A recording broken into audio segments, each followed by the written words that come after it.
Hi friends, এই গরমে কেমন আছো বলো? আমি তো একটু ভালো নেই গো। পুরো জ্বালা পোড়া গরম। কুচবিহারে এবার জ্বালিয়ে দিচ্ছে রোদ্দুরে। তার মধ্যে রান্নাঘরটা ঢুকতে ইচ্ছা করে না গো। কষে কষে রান্নার ভাল লাগে না, করতে ইচ্ছা করে না। এই তো অল্প একটু মাংস আছে, বের করেছি, ছেলের জন্য করে দিব।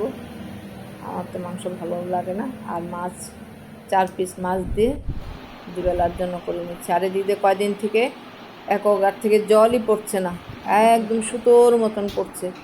2-3 দিন থেকে বলছি লোকটাকে আসতে, আজকে এসছে, রান্না বসিয়েছে তখন। তারপর তো ওইদিকে মানে সব অফ টফ করে দিয়ে আসলাম। কি হলো কে জানে, আবার মানে এই মাসে শুধু আমি জিনিসপত্রই ঠিক করাচ্ছি। আজকে এটা নষ্ট, কালকে ওটা নষ্ট, পরশু ওটা নষ্ট, এই চলছে। জানি না, খালি খরচা আর খরচা। কী আর করা যাবে? অনেক দিন হয়ে গেছে না, 3 বছর হয়ে গেছে এটা, আজ অব্দি কিছু করতে হয়নি। মানে কিছু বুঝতে পারলেন কি হয়েছিল পরটা হবে? অনেক সময় স্প্রিংটা নষ্ট হয়ে গেলে এরকম হয়, কিন্তু উপর দিলে কিছুই হয়নি। দেখো আরও লাগানো, এটা টিউবিটের ফিল্টার আর কি, ভালো, বেশ নতুন ধরনের। এখনকার নতুন যা বেরিয়েছে আগের মতন না, নতুন ভার্সন সব।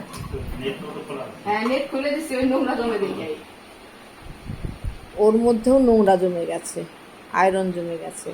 সেটা কিন্তু দেখো, তাই জলটাকে বার করে দাও। নিলাম, পুরো জলটাকে বার করে নিলাম। আমি রাত্রেও কালকে একবার মানে ফিল্টারটা ভরে রাখিনি, আজকে সকালেও চালাইনি। যদি আসে, ফোন করেছিল রাত্রেবেলা কালকে যে কালকে সকালে যাবো, সেই জন্য আমি আর ফিল্টারটা ভরে রাখিনি। তো যেটুকু ছিল সসপ্যানে করে ভরে নিয়ে বোতলগুলো আমাদের ভরলাম, খুলে ঠিক পরিষ্কার করে দিল, একদম এখন ভালো হয়ে গেছে, একদম মোটা হয়ে গেছে। আর আমি বললাম যে আমার কলটা দিয়েও না জল একদম সরু সরু হয়ে পড়ছে, এই কলটার মধ্যেও নোংরা জমে গেছে। কলটা চেঞ্জ করব আমি, কলটা আমার ভালো লাগে না। দেখি কিছুদিন আর চলুক।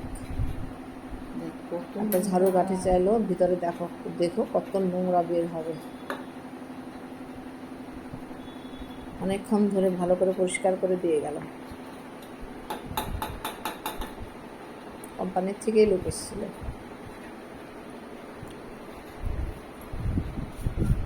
রান্নার দেরি হয়ে যাচ্ছে, আমি খালি এদিক ওদিক করছি। এই গরম অন্য কতক্ষণে রান্নাঘর থেকে বেরোবো বাবা।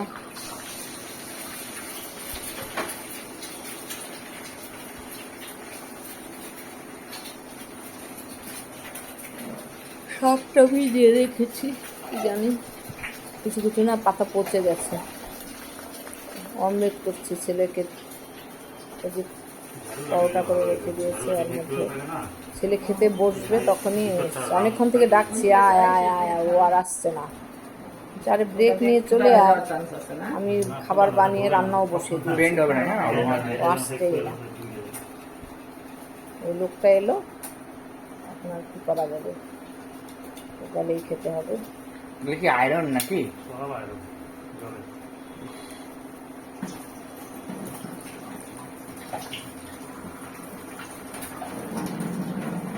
এই গরমে 2-3 বার করে চান করে করে না গলা ব্যথা হয়ে গেছে আমার। ছেলেরও হাঁচি কাশি, বারবার ও বাথরুমে যায় আর গায়ের মধ্যে হাত দিয়ে না জল ছিটি ছিটি দিয়ে আসে।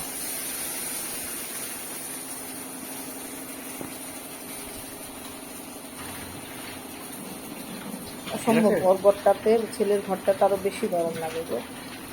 আমার ঘরটা তো 3খানা ফ্যান চালিয়ে বসে, বাবা রে বাবা। ভেন্টিলেশনটা ওর ঘরে ক্রস ভেন্টিলেশনটা হতে পারে না, যার জন্য পেছনে ঘর, সামনে ঘর, সাইডে ওয়াল, 2 সাইডে ওয়াল, ওর ঘরটাতে না ক্রস ভেন্টিলেশনটা হয় না, যার জন্য একটা গুমোট ঘর। আমার ঘরটাতে আবার সেটা হয় না, আর রান্নাঘর খাবার ঘরটাতেও সেটা হয় না। ওর ঘরটাতে বেশ কতগুলো যে ইসের কল পাওয়া যায় না, এরকম যে শাওয়ারের মতন, ওগুলো দিয়ে কাজ করতে বেশি সুবিধা। এটার মধ্যে মনে হয় লাগানো যাবে না। এটার সিস্টেমটা আলাদা তো। সিস্টেমটা আলাদা, ওটা গোল মুখটা থাকে, হ্যাঁ হ্যাঁ মুখের মধ্যে ঢোকা দেন, ঢোকা রাবারটা যায়, ওখানে হ্যাঁ। ঢুকে যায় তো। ওটা চেঞ্জ করা যায়, ধরো বাসন টাসন ধোয়ার সময় বা কলটাকে শাক টাক চেঞ্জ ধোয়ার করে সময় না তখন মুখের নিলাম। মধ্যে হ্যাঁ। কল পাওয়া যায় এক রকমের। হ্যাঁ। যখন যেটা দরকার ওটা লাগে কাজে করে। ধরো শাক ধোয়ার সময় ওই সুন্দর শাওয়ারের মতন কতগুলো কল পাওয়া যায়। আবার তোমার বাসন ধোয়ার সময় অন্যরকম কল, ওরকম চেঞ্জ করে করে লাগিয়ে লাগিয়ে কাজ করতে সুবিধা হয়। বলছে এই কলে লাগানো যাবে না। যাই হোক, মাছের ঝোল হয়ে গেছে। এখন মাংসটা বসিয়ে দিয়েছি, কিছুটা সময় স্কিপ করেছি, তোমাদের দেখাইনি। আমি খেলাম, ছেলে খেলো, তারপরে উনি গেলেন, পরে ওই পরিষ্কার করা হলো। আজকে মনে হয় বৃষ্টি হবে, এই রোদ উঠছে, এই একটুখানি করে মেঘলা হচ্ছে, আর একটু ঠান্ডা হাওয়া দিচ্ছে, মনে হয় কোথাও দূরে কোথাও আশেপাশে বৃষ্টি হচ্ছে।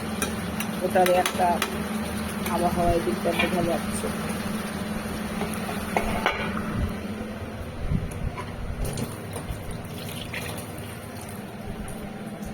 ওই যে ছেলে ভাপ নিচ্ছে খেয়ে। ওর এই যে মাছের ঝোলটা হয়ে গেছে, আলু পটল দিয়ে করেছে মাছের ঝোলটা, আর মাংসটা খাচ্ছি। গরম জল করতে একটু গরম জল দিয়ে দেবো, ভাত হয়ে গেছে। এটা দেওয়ার পর একদম সারা হরে করে নিয়েছি, করে বৃহস্পতিবার তো মাসিমা যদি আসে আমি যদি ভাতটা দিয়ে লাকড়ি ধর্মকে চান করে দেব। তাড়াতাড়ি চান করে কখন আমি সব পর্দাগুলা নামিয়ে দিই, ঘরে রোদও ঢুকতে দিই না।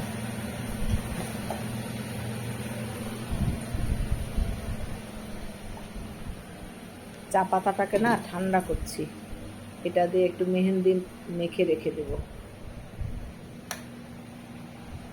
ঘর অন্ধকার, দেখো কী অবস্থা, আমার বিছানার উপরে পুরো ওষুধ ঢেলে রেখেছি। যাই হোক, সবাই ভালো থেকো, এই গরমে সাবধানে থেকো, লাইক সাবস্ক্রাইব করো, কমেন্টস করো ভালো লাগলে। এবার তাহলে আসি, টাটা, বাই বাই।